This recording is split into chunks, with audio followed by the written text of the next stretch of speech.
મહુદા તાલુકો પહેલેથી જ એડવાન્સ કામોની ભરમાર. મહુદાના સિંઘાલીમાં સરપંચ અને તલાટીની જાણ બહાર 50 બ્રાસનો રોડ બની ગયો.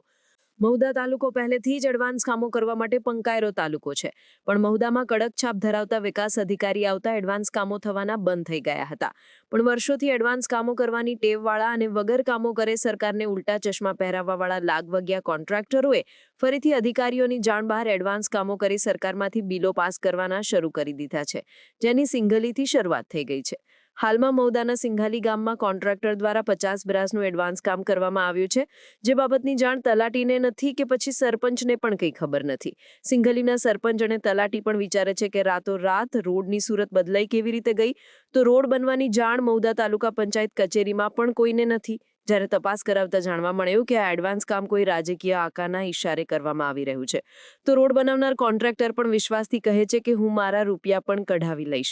હવે જોવું રહ્યું કે શું ખરેખર તાલુકામાં ધારાસભ્ય, વિકાસ અધિકારી અને એન્જિનિયર કરતાં પણ કોણ પાવરધા છે, જે ગેરકાયદેસર અને ખોટા કામને સાચું કરાવશે અને રૂપિયા પણ પાસ કરાવશે, તે જોવું રહ્યું. મારું નામ તબસ્સુમ બાનુ સમીસા દિવાન છે. હું સિંઘાલીની સરપંચ છું અને આ ગામ વિશે અમને કશી ખબર નથી.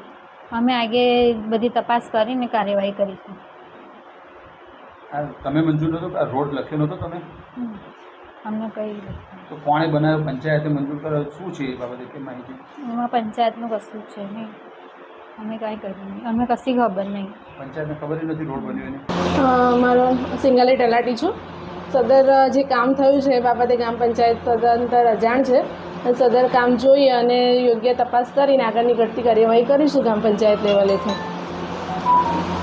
રોડ બાબતે તમને કોઈ ખ્યાલ ખરો મંજૂર થયો છે? ના, એવી કોઈ બાબતની જાણ પંચાયતને કે અમને કોઈ નથી.